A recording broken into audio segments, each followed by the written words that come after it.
Bonjour à tous. Il est parfois des moments où l'on aime avoir une épaule humaine sur laquelle s'appuyer et auprès de qui on peut trouver conseil. Et puis parfois, on préfère s'adresser à Dieu et à Dieu seul.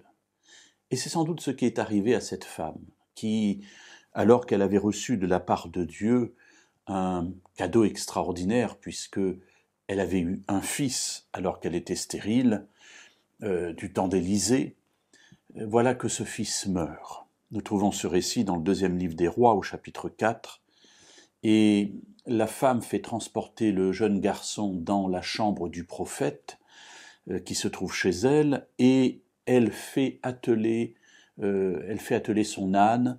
Elle envoie, par l'intermédiaire de son mari, elle se fait envoyer un serviteur pour l'accompagner, et le mari, du coup, en se demandant « Mais que fais-tu? Pourquoi vas-tu voir le prophète? Ça n'est pas Shabbat, ça n'est pas nouvelle lune. » Et la femme ne répond rien, ou plus exactement, elle répond quelque chose à son mari qui lui demande « Que se passe-t-il ?»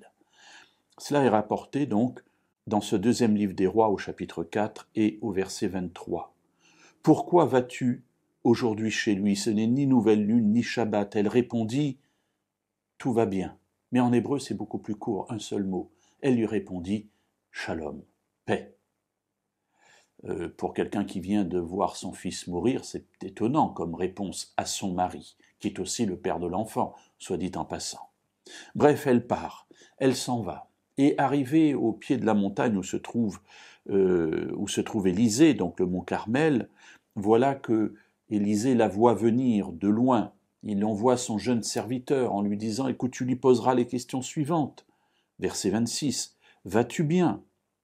Ton mari va-t-il bien? L'enfant va-t-il bien? » Et là, à 3 reprises, il y a marqué « Shalom ». Est-ce que c'est le shalom pour toi? Est-ce que c'est la paix? Et elle lui répond « Bien, shalom ». Pour autant, elle continue son chemin et arrive près de l'homme de Dieu. Là, elle se prosterne, elle lui étreint les pieds et elle se met à pleurer et à lui dire ce qui s'est passé. Alors oui, mes amis, parfois nous avons besoin d'avoir quelqu'un qui nous aide, qui nous soutient. Mais il y a des sujets pour lesquels il n'y a que Dieu qui peut entendre.